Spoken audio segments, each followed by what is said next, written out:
เฮียนฐานปริญญาเอกนางสุนทรไสยจักรเลขาธิการศูนย์กลางพักห้องประธานสภาแห่งศาสตร์ประธานกองประชุมทีนับถือบรรดาฐานห้องประธานสภาแห่งศาสตร์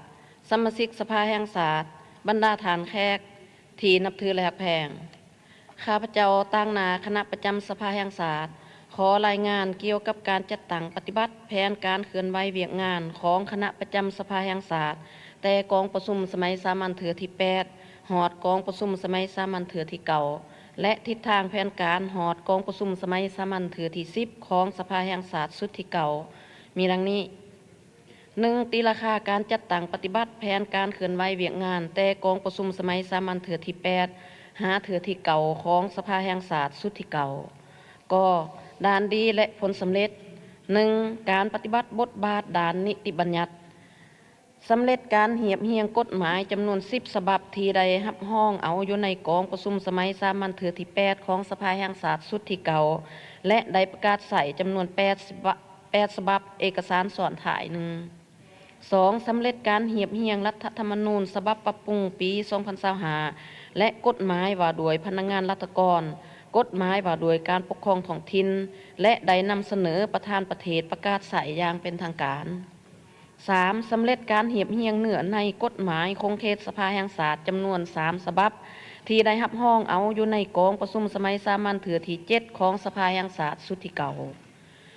4กะเกียมหางกฎหมายจำนวน10ฉบับที่จะนำเขาพิจารณาอยู่ในกองประชุมสมัยสามัญเถือที่เก่าโดยการรายงานต่อกองประชุมคณะประจำสภาแห่งศาสตร์กองประชุมสัมมนาและกองประชุมยกสูงคุณภาพทางด้านเนื้อในพิจารณารับห้องเอาการปรับปรุงบ้างมาตราของกฎหมายว่าโดยการประกันสังคมเอกสารส่วนถ่าย2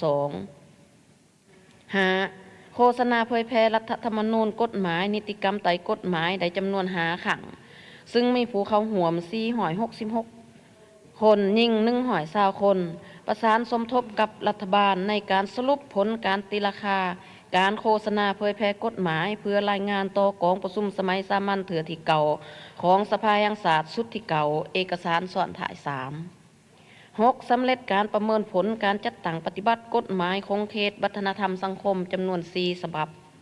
2การปฏิบัติบทบาทการตกลงปัญหาสำคัญพื้นฐานของประเทศศาสตร์ได้พิจารณารับห้องเอาปัญหาสำคัญพื้นฐานของประเทศศาสตร์อยู่กองประชุมสมัยสามัญเถือที่8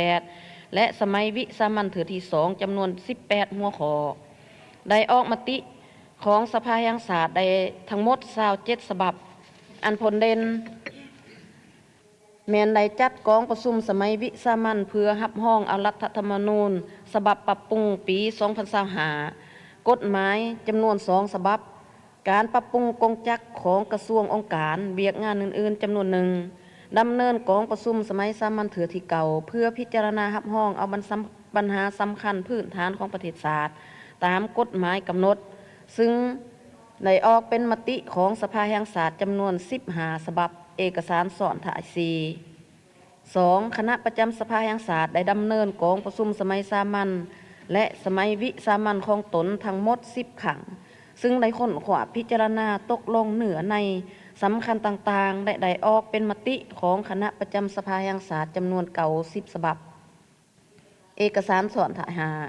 อันผลเด่นแม้นได้รับห้องเอาการเสนอของฐานนายกรัฐมนตรีเกี่ยวกับการยกย้ายแต่งตั้งคืนใหม่และการพักการรับอุดหนุนบำนาญของสมาชิกรัฐบาลจำนวน13ฐานโดยการจัดกองประชุมวิสามัญของคณะประจำสภาแห่งศาสตร์จำนวน2ขังคือขังวันที่6และวันที่24มิถุนายน2025มีดังนี้1ได้พิจารณารับห้องเอาการเสนอแต่งตั้งฐานห้องศาสตราจารย์ปริญญาเอกทองสฤทธิ์มังนอเมธ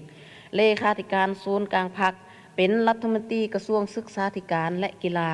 2ยกย้ายฐานปอ.เพชรพรหมพิพักษ์กรรมการศูนย์กลางพรรครัฐมนตรีกระทรวงแผนการและการลงทุนไปรับหน้าที่ใหม่อยู่หองว่าการศูนย์กลางพรรค3แต่งตั้งฐานสันติภาพพรหมวิหารกรรมการศูนย์กลางพรรคเป็นรัฐมนตรีกระทรวงการเงิน4ยกย้ายฐานปอ.วิไลวงศ์บุตรดาคำกรรมการศูนย์กลางพรรครัฐมนตรีกระทรวงภายในไปรับหน้าที่ใหม่อยู่คณะจัดตั้งศูนย์กลางพรรค 5. ยกย้ายและแต่งตั้งฐานปอนางบุญคำบรจิตกรรมการศูนย์กลางพรรครัฐมนตรีกระทรวงทรัพยากรธรรมชาติและสิ่งแวดล้อมเป็นผู้ว่าการธนาคารแห่งสปปลาว 6. ยกย้ายและแต่งตั้งฐานปอโพไซไสยศรกรรมการศูนย์กลางพรรครัฐมนตรีกระทรวงพลังงานและบ่อแห่เป็นรัฐมนตรีกระทรวงแรงงานและสวัสดิการสังคม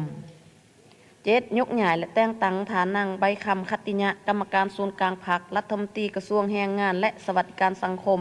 เป็นรัฐมนตรีกระทรวงสาธารณสุข 8. แต่งตั้งฐานห้องศาสตราจารย์ปอลินคำดวงสวรรค์กรรมการศูนย์กลางพรรครัฐมนตรีกระทรวงกสิกรรมและป่าไม้เป็นรัฐมนตรีกระทรวงกสิกรรมและสิ่งแวดล้อม 9. แต่งตั้งฐานมาลัยทองกรมสิทธิ์เป็นกรรมการซ้ำห้องศูนย์กลางพรรคเป็นรัฐมนตรีกระทรวงอุตสาหกรรมและการค้า 10. แต่งตั้งฐานเล็กไหลศิวิไลกรรมการศูนย์กลางพรรคเลขาคณะบริหารงานพรรคแขวงเจ้าแขวงไซกองเป็นสมาชิกรัฐบาลรัฐมนตรีกระทรวงโยธาธิการและขนส่ง 11. ยกย้ายฐานงามประสงค์เมืองมณีรัฐมนตรีกระทรวงโยธาธิการและขนส่งไปรับหน้าที่ใหม่ตามการตกลงของรัฐบาล 12. รับห้องอาการพักการรับอุดหนุนบำนาญของฐานห้องศาสตราจารย์ปอพุทธสิมรวงศ์กรรมการศูนย์กลางพรรครัฐมนตรีกระทรวงศึกษาธิการและกีฬา 13. รับห้องอาการพักการรับอุดหนุนบำนาญฐานศาสตราจารย์ปอดรบุญแฝงภูมิมาลัยสิทธิ์กรรมการศูนย์กลางพรรครัฐมนตรีกระทรวงศึกษาธารณสุข 3. การปฏิบัติบทบาทด้านการติดตามกวดกา 1. คณะประจำสภาแห่งชาติได้ลงเคลื่อนไหวติดตามกวดกาปัญหาเข่งหอนของสังคมทั้งหมด 31 ครั้งเป็นต้นการจัดตั้งปฏิบัติแผนพัฒนาเศรษฐกิจสังคมแผนงบประมาณแห่งรัฐแผนเงินตรา 2. วาระแห่งชาติการจัดตั้งปฏิบัติรัฐธรรมนูญและกฎหมายการจัดตั้งปฏิบัติมติกรมการเมืองศูนย์กลางพรรคว่าด้วยการยกสูงคุณภาพในการดำเนินคดีตามขบวนยุติธรรมการจัดตั้งปฏิบัติคำตัดสินของศาลและดำรัส280 รบว่าโดยทรัพย์สินที่ถูกยึดอายัดและฮิปเป็นของรัฐโครงการทดลองขุดขนแห่ถาดปัญหาเส้นทางคมนาคม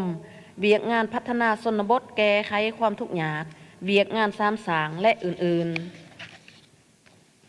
2. จัดตั้งการรับคำเสนอผ่านโทรศัพท์สายด่วนกองประชุมสมัยสามัญเถือที่ 8และกองประชุมสมัยวิสามัญเถือที่ 2ซึ่งสามารถสั่งรวมได้ทั้งหมด552 เรื่องในนี้ได้ส่งให้บรรดากรรมาธิการบรรดากระทรวงองค์การและสภาประชาชนแขวงเพื่อแก้ไขนอกนั้นยังได้มอบหมายให้กระทรวงองค์การ18 ภาคส่วน 4. แจ้งต่อคำซักถาม26 หัวข้ออยู่กองประชุมสภาแห่งชาติเอกสารสอนถ่าย 6ในระยะ6 เดือนต้นปี 2025 ผ่านมาสภาแห่งชาติได้รับคำเสนอ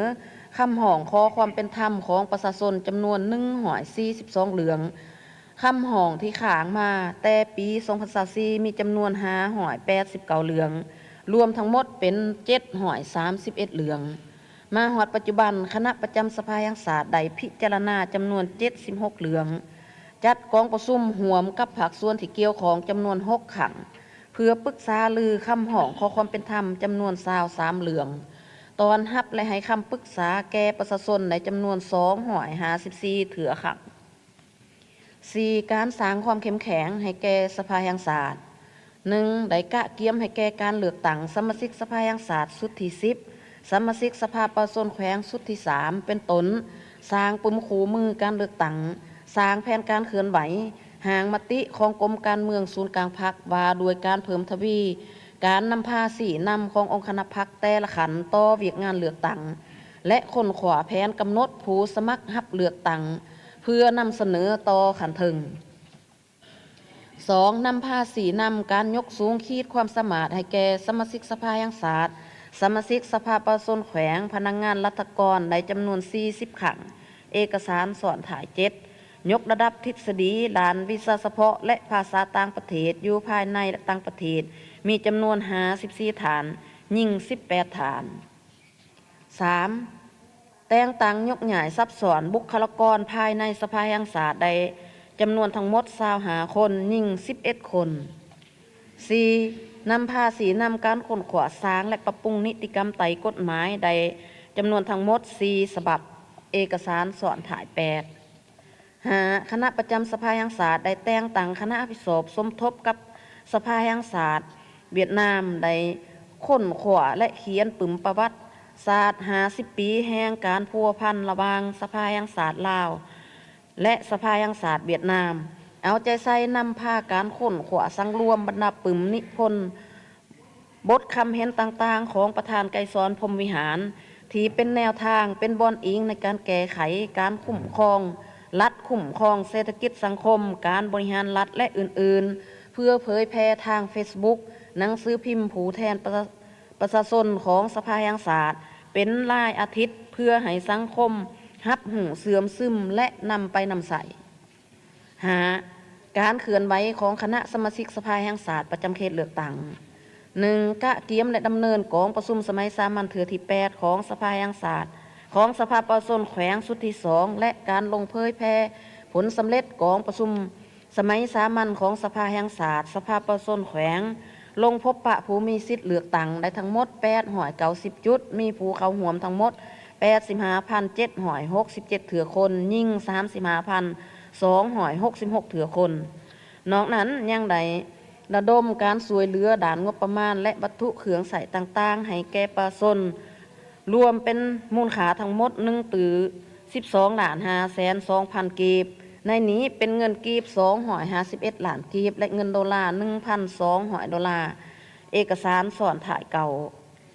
2. เอาใจใส่ประสานสมทบกับสภาประชาชนแขวงในการเก็บกำข้อมูลเกี่ยวกับการยกย้ายแต่งตั้งและซับซ้อนบุคลากรของสภาประชาชนแขวงได้ทั้งหมด48 ฐานยิ่ง12 ฐานรวมมีเก่าแขวงเอกสารสอนถ่าย 10 3. สมทบกับสภาประชาชนแขวงในการเข้าห่วมทาบทามหางกฎหมายลงเขื่อนไหวติดตามกวดกาปัญหาเข่งหอนของประชาชนนอกนั้นยังได้พิจารณาปัญหาสำคัญต่างๆอยู่กองประชุมสมัยสามัญเถือที่ 8 ของสภาประชาชนขันแขวงและกองประชุมคณะประจำสภาประชาชนขันแขวงค้นขวาพิจารณารับห้องอนิติกรรมที่สำคัญของท้องถิ่นในจำนวน15 ฉบับเอกสารสอนถ่าย 11 6. การเคลื่อนไหวเวียกงานต่างประเทศคณะประจำสภาแห่งชาติเอาใจใส่เคลื่อนไหวเวียกงานการต่างประเทศตามพระบทบาทของตนได้มีผลสำเร็จเป็นตนเคลื่อนไหวเยี่ยมยามพบปะแลกเปลี่ยนบทเรียนกับบรรดารัฐสภาประเทศเพื่อนมิตรยุทธศาสตร์และต่างประเทศได้จำนวน8 ครั้งเขาร่วมกองประชุมรัฐสภาภาคพื้นและสากลในจำนวน18 ครั้งตอนรับคณะผู้แทนขันสูงรัฐสภาต่างประเทศคณะมิตรภาพรัฐสภาต่างๆรวมทั้งทูตานุทูตองค์การจัดตั้งสากลได้ทั้งหมด21 คณะเขาร่วมงานเฉลิมฉลองวันสำคัญต่างๆของศาสตร์ของสากลจำนวน5 ครั้งเอกสารสอนถ่ายที่ 12 บรรดาฐานที่นับถือที่ผ่านไปแม่นตีราคาผลสำเร็จต่อไปครับเจ้าขอเสนอเกี่ยวกับสาเหตุพาให้มีผลสำเร็จอันที่ 1แม่นย้อนได้รับการนำภาษีนำอย่างไกลชิดจากกรมการเมืองศูนย์กลางพรรคและคณะเลขาธิการศูนย์กลางพรรคต่อการเคลื่อนไหวเวียกงานของสภาแห่งชาติคณะพรรคคณะประจำสภาแห่งชาติได้รายงานขอทิศสีนำจากกองประชุมกรมการเมืองห่วมกับคณะเลขาธิการศูนย์กลางพรรคโดยเฉพาะเวียกงานที่มีความสำคัญเช่นการกะเกียมและดำเนินกองประชุมสมัยสามัญแต่ละครั้ง 2. คณะประจำสภาแห่งชาติได้ดำเนินกองประชุมประจำเดือนเป็นปกติและกองประชุมวิสามัญเพื่อพิจารณาตกลงปัญหาสำคัญพื้นฐานของประเทศชาติปัญหาที่มีความจำเป็นหีบด่วนตามกฎหมายที่กำหนดติดตามสุกหยู่และตีราคาประเมินผลการปฏิบัติหน้าที่ของกองจักรการจัดตั้งภายในสภาแห่งชาติติดตามคงเขตความรับผิดชอบของแต่ละภาคส่วนที่ได้กำหนดไว้ในกฎหมายและนิติกรรมไต่กฎหมาย 3. คณะประจำสภาแห่งชาติได้เอาใจใส่นำพาการปฏิบัติสิทธิและหน้าที่ตามที่ได้กำหนดไว้ในรัฐธรรมนูญและกฎหมายผันขยายแผนการเคลื่อนไหว5 ปีของสภาแห่งชาติสุดที่เก่าเป็นแผนการเคลื่อนไหวเวียกงานแต่ละระยะเพื่อเป็นบอนอิงให้แก่กองจักรเสนาธิการสภาแห่งชาติและคณะประจำสภาแห่งชาติผันขยายเป็นแผนการละเอียดของตน 4. บรรดากองจักเสนาธิการของสภาแห่งศาสตร์และคณะประจำสภาแห่งศาสตร์สร้างตั้งได้เอาใจใส่พันขยายบรรดากฎหมายนิติกรรมที่เกี่ยวของแต่ละภาคส่วนได้เพิ่มทวีความรับผิดชอบและเป็นเจ้าการพันขยายแนวทางนโยบายของพรรคกฎหมายและนิติกรรมไต่กฎหมายมีระบอบแบบแผนพิธีเฮ็ดเบียกกับภาคส่วนต่างๆทั้งภายในและภายนอกเฮ็ดให้เบียกงานต่างๆบรรลุตามขาดหมายที่วางไว้และมีผลสำเร็จบรรดาสมาชิกสภาแห่งศาสตร์ประจำเขตเลือกตั้งได้มีความเป็นเจ้าการยกสูงความรับผิดชอบตามภาระบทบาทของตนในฐานะเป็นตัวแทนแห่งสิทธิและผลประโยชน์ของประชาชนบรรดาเผ่านับมือมีผลประสิทธิผลสูงขึ้นข้อด้านคงขาง 1. การสร้างและปรับปรุงกฎหมายจำนวนหนึ่งยังบ่ทันไปตามแผนการที่วางไว้การทาบทามหางกฎหมายยังบ่ทันกว้างขวางลึกซึ้งการปรับปรุงการสร้างและประกาศใส่กฎหมายบางกฎหมายยังมีความซักษาการโฆษณาเผยแพร่กฎหมายยังบ่ทันกว้างขวางและบ่ทันหันเป็นทันสมัยหลายรูปแบบการพันขยายมาตราของกฎหมายออกเป็นนิติกรรมไต่กฎหมายยังบ่ทันครบถ้วน 2. การค้นคว้าและสนองเหนือในหัวข้อต่างๆที่จะนำเขาพิจารณาอยู่กองประชุมสมัยสามัญของสภาแห่งศาสตร์กองประชุมคณะประจำสภาแห่งศาสตร์จำนวนหนึ่งมีความซักษาเหนือในบางหัวข้อบอทันในค้นคว้าละเอียดลึกซึ้งบอทันประสานสมทบกับภาคส่วนที่เกี่ยวของ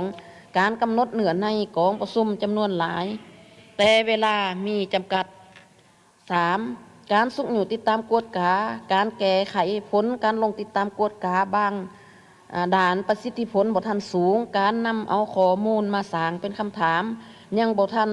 สภาพการค้นขวาพิจารณาคำห้องขอความเป็นธรรมอย่างซักษาแก่ยาวโดยเฉพาะแม่นบรรดาคดีที่ข้างมาแต่ปี 2024ยังมีจำนวนหลายการแก้ไขบ่ทันปฏิบัติใดตามกำหนดเวลาที่กฎหมายกำหนดโดยเฉพาะแม่นกฎหมายว่าโดยการแก้ไขคำห้องขอความเป็นธรรม 4. การสร้างความเข้มแข็งให้แก่สมาชิกสภาแห่งศาสตร์สมาชิกสภาประชาชนขันแขวงพนักงานรัฐกรถึงว่าได้จัดตั้งปฏิบัติเป็นจำนวนหลายแต่การมูลใส่บทเรียนดังกล่าวเขาในการปฏิบัติหน้าที่เวียกงานยังบ่ทันได้ดี 5. การเคลื่อนไหวเวียกงานต่างประเทศได้จัดตั้งปฏิบัติหลายนำใส่งบประมาณอย่างล่วงหลายแต่การนำใส่ความหูบทเรียนที่ได้รับแม้นยังบ่ทันได้รับผลดีเท่าที่ควร สาเหตุภายมีด้านคงขาง 1. การประสานสมทบภาคส่วนที่เกี่ยวของทางอยู่ภายในและภายนอกยังบ่ทันกลมเกี่ยวกันความเป็นเจ้าการของบรรดากงจักการจัดตั้งภายในของสภาแห่งศาสตร์จำนวนหนึ่งยังบ่ทันเฮ็ดได้ดีโดยเฉพาะการกะเกียมบรรดาหัวข้อการวิเคราะห์วิจัยและสนองข้อมูลแต่หัวที่เพื่อส่งให้ภาคส่วนที่เกี่ยวของสังรวมก่อนการนำเข้ากองประชุมสมัยสามัญของสภาแห่งศาสตร์ก็คือกองประชุมคณะประจำสภาแห่งศาสตร์ 2. การเคลื่อนไหวเวียกงานติดตามกฎกาของคณะประจำสภาแห่งศาสตร์บรรดากรรมการบางด่านบ่ทันสามารถจัดตั้งปฏิบัติใดตามแผนการที่วางไว้การตอบสนองทางด่านงบประมาณที่จำเป็นให้แก่การเคลื่อนไหวเวียกงานยังบ่ทันเพียงพอและยังมีความจำกัดหลาย 3. พนักงานรัฐกรในโครงเขตเวียกงานคำห้องขอความเป็นธรรมยังจำกัดจำนวนหนึ่งยังบ่ทันค้นขวาลึกซึ้งกลไกการพิจารณายังบ่ทันของตัวยังมีซองวางเฮ็ดให้การแก้ไขคำห้องขอความเป็นธรรมมีความซักษาลบไปลบมาหลายครั้งและบ่ทันบรรลุตามแผนการที่วางไว้ 4. การจัดตั้งปฏิบัติเวียกงานสร้างความเข้มแข็งของสภาแห่งศาสตร์ยังบ่ทันรวมศูนย์เป็นตนด่านแผนการเหนือในและเป้าหมายที่ได้รับการฝึกอบรมหรือสัมมนาต่างๆย่อบทเรียนที่ทอดทอนไหน 1. การเพิ่มทวีการนำพาสีนำของคณะพรรคคณะประจำสภาแห่งศาสตร์อย่างใกล้ชิดติดแถบตัวจริงจะเฮ็ดให้การเคลื่อนไหวปฏิบัติภาระบทบาทสิทธิและหน้าที่ของสภาแห่งศาสตร์มีประสิทธิภาพประสิทธิผลสูงขึ้นกว่าเก่า 2. การเพิ่มทวีการประสานสมทบเบียกงานให้กลมเกลียวมีการค้นขวาวิเคราะห์วิจัยการสนองข้อมูลให้ชัดเจนและทันเวลาจะสามารถเป็นบอนอิงที่สำคัญให้แก่การเคลื่อนไหวจัดตั้งปฏิบัติบทบาทหน้าที่ได้ดีและมีประสิทธิผล 3. การยกสูงความรับผิดชอบในการปรับปรุงกลไกแบบแผนวิธีเฮ็ดเวียกจะเฮ็ดให้การปฏิบัติหน้าที่เวียกงานประสบผลสำเร็จด้วยคุณภาพสูง 4. การสร้างสิ่งอำนวยความสะดวกทางด้านวัตถุอุปกรณ์พาหนะงบประมาณรับใส่ตามเงื่อนไขตัวจริงและสามารถตอบสนองได้ตามแผนการจะเฮ็ดให้การเคลื่อนไหวปฏิบัติเวียกงานประสบผลสำเร็จทั้งหมดนั้นเหมือนการตีราคาผลสำเร็จสาเหตุและก็บทเรียนจำนวนหนึ่งในบรรดาฐานที่นับถือครับเจ้าขออนุญาตรายงานเกี่ยวกับทิศทางแผนการเคลื่อนไหวเวียกงานแต่หนีหอดกองประชุมสมัยสามัญถือที่10ของสภาแห่งศาสตร์สุดที่เก่ามีดังนี้ 1. เวียกงานด้านนิติบัญญัติ 1. เพิ่มทวีการนำพาจัดตั้งโฆษณาเผยแพร่การพันขยายเนื้อในของรัฐธรรมนูญฉบับปรับปรุงปี2025ให้เป็นอันละเอียดในกฎหมายที่เกี่ยวข้องโดยเฉพาะเนื้อในเกี่ยวกับการปรับปรุงองค์การปกครองท้องถิ่นการสร้างตาแสงและอื่นๆ 2. สืบต่อปรับปรุงและเหียบเหียงบรรดากฎหมายจำนวน10ฉบับที่ได้รับห้องเอาอยู่ในกองประชุมสมัยสามัญเถื่อที่เก่าของสภาแห่งศาสตร์สุดที่เก่าเพื่อประกาศใส่อย่างเป็นทางการเอกสารส่วนถ่ายที่13 ประสานสมทบและสุขอยู่บรรดากระทรวงองค์การที่มีความรับผิดชอบสร้างและปรับปรุงกฎหมายเพิ่มทวีความเป็นเจ้าการในการค้นขวาสร้างและปรับปรุงกฎหมายไปพร้อมกับการสร้างนิติกรรมไต่กฎหมายเพื่อให้สอดคล้องกับพระบทบาทสิทธิและหน้าที่ของตนตามกฎหมายว่าโดยการสร้างนิติกรรมรับประกันคุณภาพและทันกำหนดเวลา 4. ติดตามและสุขอยู่รัฐบาลสรุปการตีราคาการจัดตั้งปฏิบัติแผนการสร้างและปรับปรุงกฎหมาย5 ปีผ่านมา2021-2025และการกะเกียมแผนสร้างและปรับปรุงกฎหมายในระยะ5 ปีต่อหน้า2026-2030 5. ติดตามสุขอยู่ภาคส่วนที่เกี่ยวของจัดตั้งการประเมินผลกฎหมายการทับทามหางกฎหมายและการโฆษณาเผยแพร่กฎหมายอย่างกว้างขวางโดยเฉพาะคงเขตเวียกงานที่มีความจำเป็นหันการโฆษณาเผยแพร่กฎหมายผ่านสื่อสังคมออนไลน์ผ่านสื่อมวลชนและลงเว็บไซต์ของสภาแห่งศาสตร์ให้ครบถ้วนและว่องไว 6. คนขวาตีความหมายและอธิบายรัฐธรรมนูญกฎหมายการให้สัตยาบันแก่สนธิสัญญาสากลตามการเสนอของรัฐบาลให้มีคุณภาพ 7. สีนำกงจักรเสนาธิการของสภาแห่งศาสตร์คณะประจำสภาแห่งศาสตร์ในการหันบ้างมาตราของกฎหมายที่ได้กำหนดภาระบทบาทสิทธิและหน้าที่ของตนออกเป็นนิติกรรมไต่กฎหมายเพื่อเป็นบอนอิงในการจัดตั้งปฏิบัติให้สอดคล้องกับจุดประสงค์ของบรรดามาตราของกฎหมายที่ได้กำหนดไว้ 2. เวียกงานการตกลงปัญหาสำคัญพื้นฐานของประเทศศาสตร์กองประชุมสมัยสามัญถือที่10ของสภาแห่งศาสตร์สุดที่10ซึ่งเป็นกองประชุมสมัยสามัญเถือสุดท้ายของสภาแห่งศาสตร์สุดที่เก่าคาดคะเนจะได้พิจารณารับห้องบรรดาเนื้อในสำคัญมีดังนี้ 1. บทรายงานการจัดตั้งปฏิบัติแผนพัฒนาเศรษฐกิจสังคมแห่งศาสตร์แผนงบประมาณแห่งรัฐประจำปี2025ของรัฐบาลติดพันกับวาระแห่งศาสตร์ว่าโดยการแก้ไขความยุ่งยากทางด้านเศรษฐกิจการเงิน 2. รายงานแผนการกะเกียมให้แก่การเลือกตั้งสมาชิกสภาแห่งศาสตร์สุดที่10และสมาชิกสภาประชาชนขันแขวงสุดที่3 บทรายงานผลการตรวจสอบบทสรุปค่าตัวการจัดตั้งปฏิบัติแผนงบประมาณแห่งรัฐประจำปี2024ขององค์การตรวจสอบแห่งรัฐ 4. บทรายงานเกี่ยวกับการจัดตั้งปฏิบัติวาระแห่งศาสตร์ว่าโดยการแก้ไขปัญหายาเสพติดในระยะ2024-2025 5. บทรายงานการจัดตั้งปฏิบัติแผนการเคลื่อนไหวเวียกงานประจำปี2025ขององค์การตรวจสอบแห่งรัฐและองค์การกวดกาแห่งรัฐ 6. บทรายงานการจัดตั้งปฏิบัติแผนการเคลื่อนไหวเวียกงานประจำปี2025ขององค์การอัยการประชาชนสูงสุดและศาลประชาชนสูงสุด 7. บทรายงานการจัดตั้งปฏิบัติแผนการเคลื่อนไหวเวียกงาน5 ปี2021-2025ประจำปี2025ของสภาแห่งศาสตร์สุดที่เก่าและหางทิศทางแผนการ5 ปี2026-2030ของสภาแห่งศาสตร์สุดที่10 8. บทรายงานผลการสรุปตีราคาการจัดตั้งปฏิบัติแผนการสร้างและปรับปรุงกฎหมาย5 ปี2021-2025และหางทิศทางแผนการ5 ปี2026-2030 9. บทประกอบคำเห็นของศูนย์กลางแนวเราสร้างศาสตร์ต่างหน้าสหพันธ์นักรบเก่าแห่งศาสตร์องค์การจัดตั้งมหาชนขันศูนย์กลางต่อการเคลื่อนไหวเวียกงาน ประจำปี2025ของสภาแห่งชาติสุดที่เก่า 10. การมอบใบยั่งยืนการสำเร็จหน้าที่และหย่องย่อให้แก่สมาชิกสภาแห่งชาติสุดที่เก่า 11. พิจารณาปัญหาสำคัญพื้นฐานของประเทศชาติและเวียกงานอื่นๆกองประชุมคณะประจำสภาแห่งชาติค้นคว้าพิจารณาตกลงปัญหาสำคัญพื้นฐานของประเทศชาติอยู่กองประชุมคณะประจำสภาแห่งชาติให้รับประกันตามแนวทางนโยบายของพรรครัฐธรรมนูญกฎหมายนิติกรรมไต่กฎหมายและตามพระบทบาทสิทธิและหน้าที่ของสภาแห่งชาติ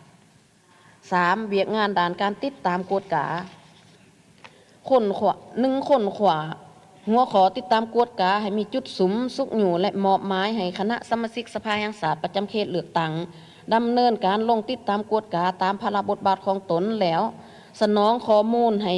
คณะประจำสภาแห่งชาติบรรดากรรมาธิการอย่างเป็นลายลักษณ์อักษรและทันเวลา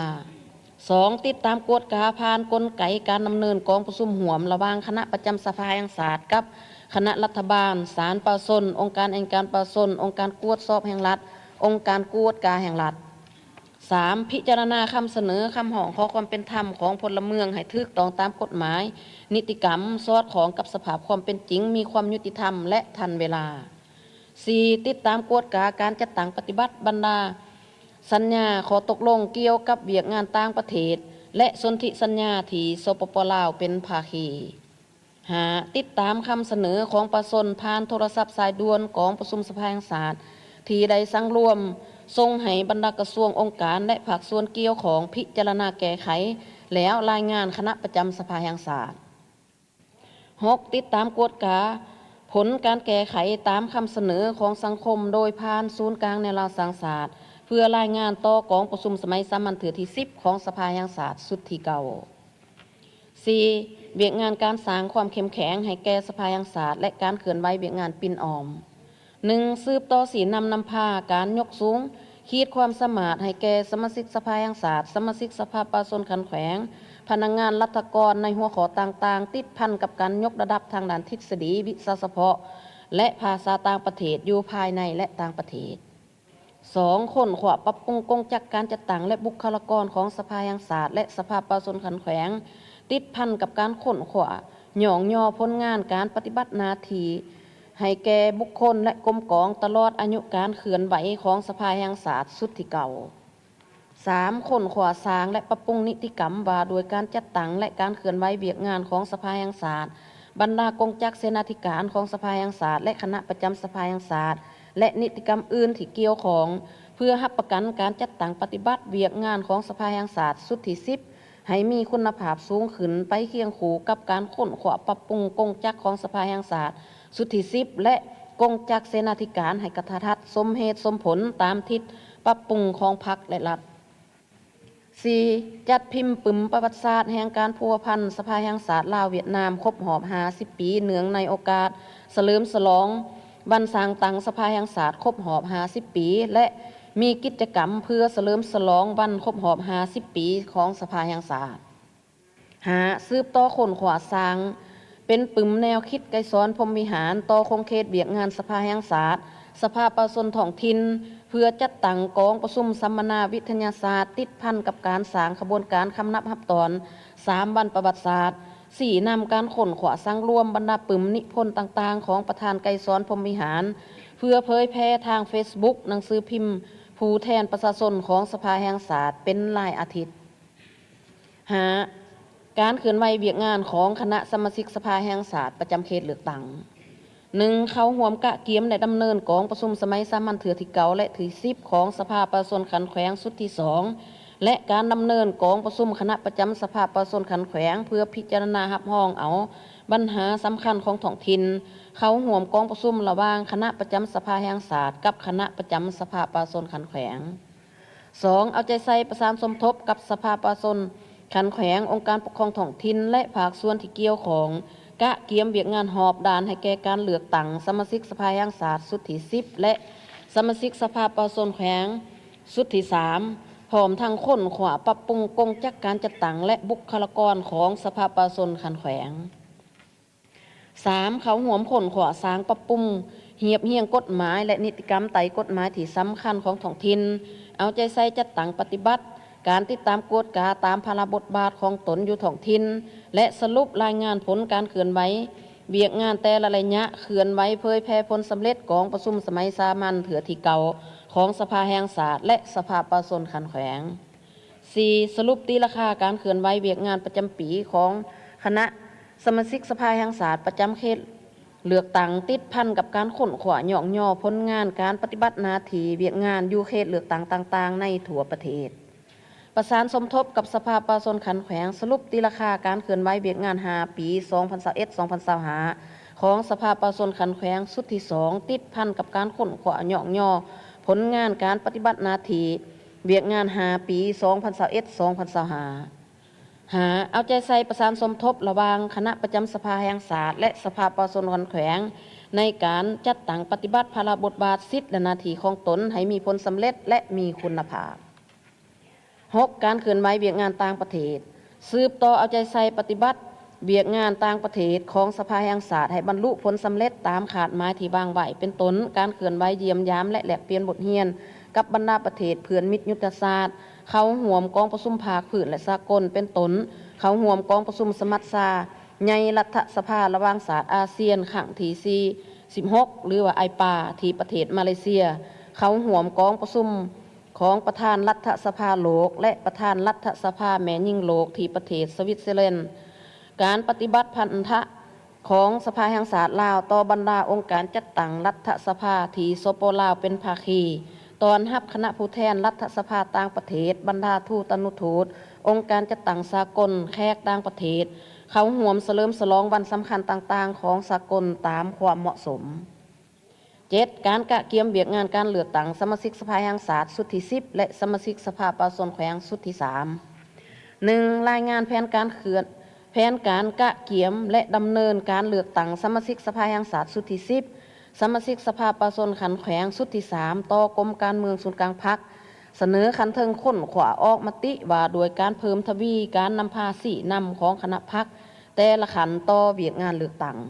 3. ค้นขวาและออกคำแนะนำเกี่ยวกับการกะเกียมบุคลากรออกสมัครรับเลือกตั้ง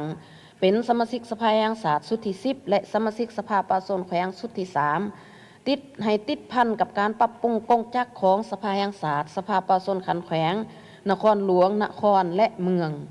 3. ค้นขวาสร้างต่างกงจักรสวยเวียของอนุกรรมการต่างๆให้สำเร็จภายในเดือนกรกฎาคม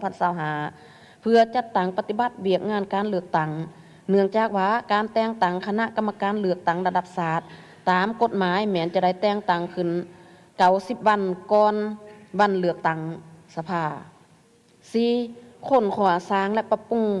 นิติกรรมหับใส่ให้แก่การเลือกตั้งและการเคลื่อนไหวเบียกงานของสภาแห่งศาสตร์สุดที่10และสภาประชาชนแขวงสุดที่3เป็นต้นการแต่งตั้งคณะกรรมการเลือกตั้งขันต่างๆโครงประกอบกงจักรการจัดตั้งและบุคลากรการแต่งตั้งกองเลขาสวยเบียกเลือกตั้งกะเกียมหอบด่านเบียกงานเลือกตั้งเป็นต้นด้านนิติกรรมบุคลากรสวยเบียกงบประมาณและอุปกรณ์หับใส่ต่างๆเพื่ออำนวยความสะดวกให้แก่การเลือกตั้งสมาชิกสภาแห่งศาสตร์สุดที่เก่าและสภาประชาชนแขวงสุดที่3ให้หับประกันผลสำเร็จและทันกำหนดเวลา 6. จัดฝึกอบรมให้แก่ผู้สมัครรับเลือกตั้งเป็นสมาชิกสภาแห่งศาสตร์สุดที่10และสมาชิกสภาประชาชนแขวงสุดที่3บรรดาอนุกรรมการและกงจักรเสนาธิการสวยเวียก 3. มาตรการในการจัดตั้งปฏิบัติคณะประจำสภาแห่งศาสตร์คณะสมาชิกสภาแห่งศาสตร์ประจำเขตเลือกตั้งเอาใจใส่พันขยายแผนการฉบับนี้ออกเป็นแผนเบียกจุดสุมละเอียดเพื่อจัดตั้งปฏิบัติให้แทนเหมาะตามภาระบทบาทสิทธิและหน้าที่ขอบเขตความรับผิดชอบของแต่ละภาคส่วนให้ได้รับผลสำเร็จเป็นอย่างดี 2. บรรดากรรมาธิการคณะเลขาธิการสถาบันค้นขวานิติกรรมสภาแห่งศาสตร์กงจักรการจัดตั้งและพนักงานรัฐกรของสภาแห่งศาสตร์ยกสูงความรับผิดชอบในการจัดตั้งปฏิบัติบรรดาแผนการฉบับนี้ให้มีประสิทธิภาพประสิทธิผลสูงไปเคียงคู่กับการจัดกองประชุมปรึกษาหารือแลกเปลี่ยนบทเรียนและประกอบคำเห็นร่วมกันอย่างเป็นปกติ 3. ยกสูงและเพิ่มทวีการประสานสมทบให้กลมเกี่ยวกันแต่หัวที่ระหว่างภาคส่วนต่างๆของสภาแห่งศาสตร์กับรัฐบาลสภาประชาชนขันแขวงและภาคส่วนเกี่ยวของเพื่อรับประกันการปฏิบัติเบียกงาน ให้ถูกต้องตามรัฐธรรมนูญกฎหมายนิติกรรมไต่กฎหมายสอดคล้องกับสภาพการขยายตัวทางด้านเศรษฐกิจสังคมในปัจจุบันก็คือในระยะใหม่ 4. เพิ่มทวีการติดตามกวดกาและสุกหยุ่งสรุปการประเมินผลการรายงานผลการจัดตั้งปฏิบัติเบียกงานตัวจริงให้คันถึงรับทราบและขอทิศสีนำอย่างเป็นระบบปกติและทันกำหนดเวลาทั้งหมดนั่นคือว่า